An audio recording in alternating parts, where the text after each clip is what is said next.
Hey there, welcome back to the channel. Have you ever found yourself wondering about the dreams that visit you in those private moments? The ones that might make you question yourself, yet somehow feel so natural? Today, we're diving into something many of us experience but rarely discuss openly: the psychology behind our sexual fantasies. I'm fascinated by how our minds create these elaborate scenarios, sometimes surprising even ourselves. Whether you've pondered the meaning behind your own desires or simply been curious about why humans fantasize at all, you're in the right place. This exploration isn't about judgment.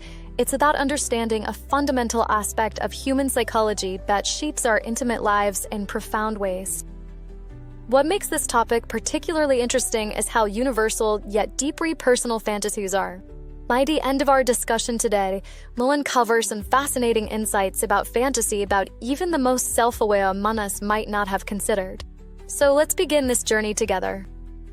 Sexual fantasies have been part of human experience throughout history, appearing in ancient texts, art, and literature across cultures. Yet despite their universality, they remain shrouded in mystery, often existing in that private mental space we rarely share with others. This privacy sometimes leads to unnecessary shame or confusion, when in reality, fantasies serve important psychological functions. At their core, fantasies are creative expressions of our mind, mental playgrounds where we can safely explore desires, emotions, and scenarios without real-world consequences. Neurologically speaking, when we fantasize, our brains activate many of the same pleasure centers as during actual sexual experiences, but with the added dimension of complete creative control. This makes fantasy an incredibly powerful psychological tool. One of the most important things to understand is that fantasies don't necessarily represent what we actually want to experience in real life. This distinction is crucial. Many people have fantasies they would never want to enact, and that's completely normal. Our minds can separate fantasy from desired reality, allowing us to explore scenarios that might be impractical, impossible, or even contradict our real-world values. Psychologists identify several primary functions that fantasies serve in our mental landscape. First, they act as emotional release valves, safe spaces to process complex feelings or experiences. Second, they can be rehearsals for desired experiences, helping us mentally prepare for intimate encounters. Third, fantasies sometimes work as psychological compensation, providing experiences we lack in our actual lives. And finally, they can be pure entertainment, mental movies created solely for our enjoyment. Research consistently shows that fantasy content varies enormously between individuals.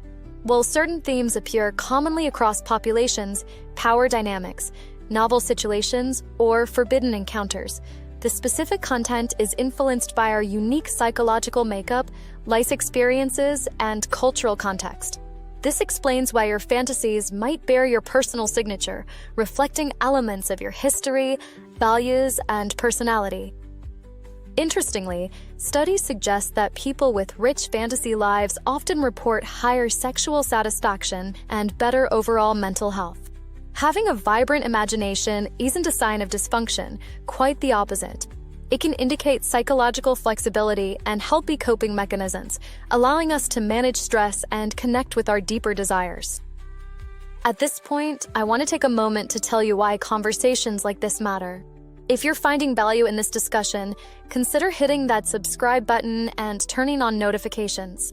Our channel is dedicated to exploring these meaningful psychological topics that affect us all but rarely get the thoughtful attention they deserve. Each week, we break down complex human experiences with the nuance and respect they warrant.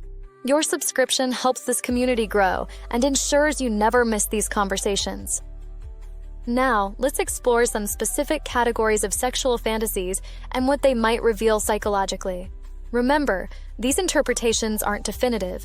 Human psychology is complex, and no single explanation captures the full meaning of our imaginative lives.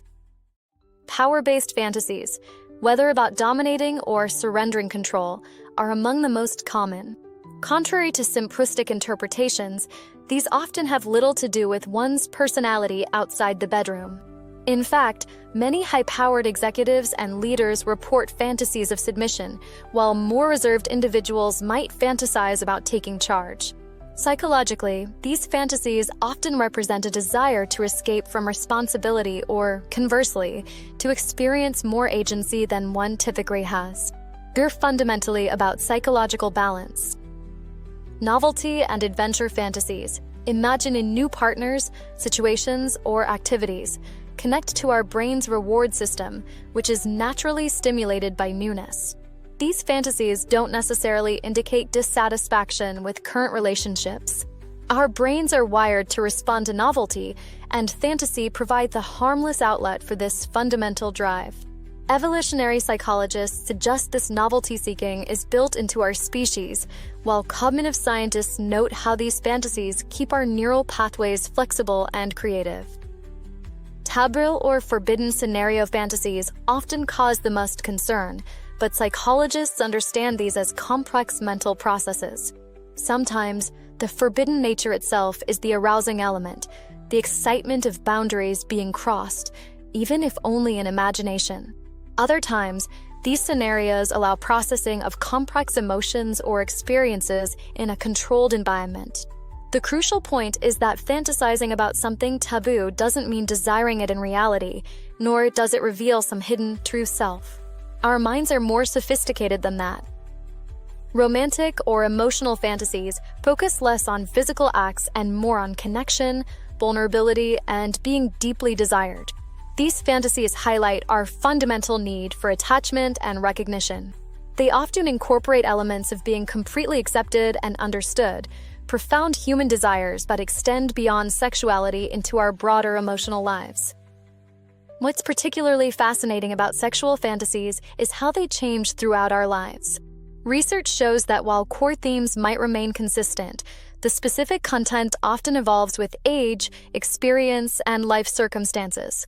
This evolution reveals the dynamic nature of our sexual psychology. It's not fixed, but responsive to our ongoing development as humans.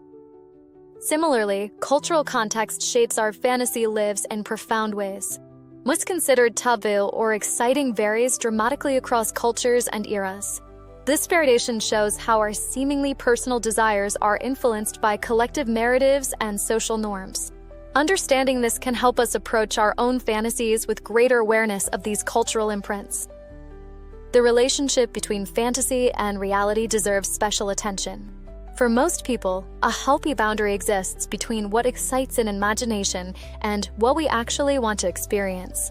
Problems arise primarily when this boundary becomes confused, or when fantasies become rigid requirements rather than flexible expressions. Psychological health involves maintaining this distinction while allowing our imaginative lives the freedom they need. Perhaps most importantly, fantasies can serve as valuable windows into our deeper needs and desires. By paying attention to recurring themes in our fantasy life without judgment, we can gain insights about ourselves, not necessarily about specific sexual desires, but about broader emotional needs for security, recognition, freedom, or connection. This self-knowledge can enrich not just our intimate lives, but our understanding of ourselves as complete human beings. As we wrap up today's exploration, remember that our fantasy lives are just one aspect of our complex psychological makeup. They don't define us, but they can help us understand ourselves better when approached with curiosity rather than judgment. The diversity of human imagination is something to appreciate rather than fear. I hope this discussion has offered some valuable insights into this fascinating aspect of human psychology. If you found it helpful, please consider hitting that like button. It really helps the channel reach others who might benefit from these conversations. And I'd love to hear your thoughts in the comments below. What other psychological topics would you like us to explore in future videos? Don't forget to check the description box for ways to support the channel and resources for further reading on today's topic. And if you haven't already, subscribe for more deep dives into the psychological dimensions of human experience. Until next time, stay curious about the wonders of your own mind.